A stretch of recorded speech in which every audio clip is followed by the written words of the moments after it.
नमस्कार, मैं सलोनी नांदे और आप देख रहे हैं केसरी उजाला न्यूज। शरद पवार के राष्ट्रवादी कांग्रेस पार्टी के वरिष्ठ नेता अनिल देशमुख ने राज्य सरकार पर निशाना लगाते हुए कुछ बातें कही।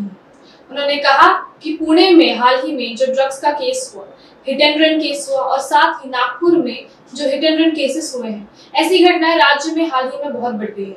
पुणे और नागपुर दोनों शहरों में जो हिट एंड रन केसेस हुए हैं, वहां पुलिस आरोपियों को बचा रही है, ऐसी खबरें भी सामने आई है।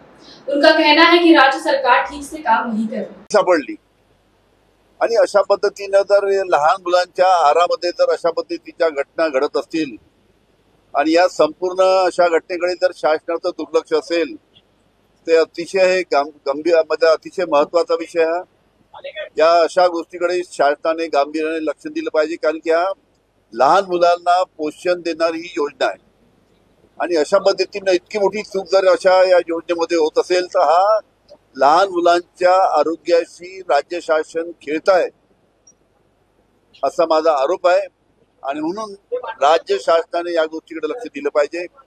त्याचबरोबर अधिवेशन आजपासून सुरुवात झालं।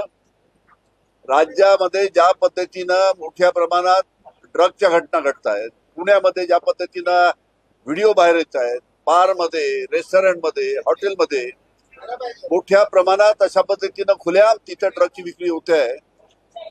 पुणे शहर हे सांस्कृतिक शहर म्हणून ओळखलं जातं आणि अशा या शहरामध्ये जर इतक्या मोठ्या प्रमाणात घटना घडत असतील यामध्ये शासनाने आणि प्रशासनाने लक्ष दिलं पाहिजे। त्याचबरोबर हिट अँड रनच्या सुद्धा अनेक घटना नागपूर शहरामध्ये 4 घटना झाल्या हिट अँड रनच्या, पुणे शहरामध्ये सुद्धा झाली आणि या घटना काहीतरी यामध्ये जे मेन आरोपी आहे त्यांना सुद्धा नागपूरमध्ये संरक्षण देण्याचं काम राज्य शासनाच्या माध्यमातून झालं, पुण्यामध्ये सुद्धा संरक्षण देण्याचं काम राज्य शासनाच्या माध्यमातून झालं। त्याच्यामुळे या हिट अँड रन ज्या पद्धतीनं मोठ्या प्रमाणात महाराष्ट्रामध्ये घटना होत आहेत, म्हणजे हा मर्डर करण्याचा, खून करण्याचा नवीन पर्याय त्या निमित्तानं लोकांनी काढलं की काय, अशा पद्धतीची चर्चा संपूर्ण महाराष्ट्रामध्ये आहे। होम डिपार्टमेंटनी, देवेंद्र फडणवीसनी या सर्व गोष्टीकडे लक्ष दिलं पाहिजे। हा प्रश्न आम्ही उद्या हाऊसमध्ये मांडणार आहे आणि या बाबतीत राज्य शासनाला आम्ही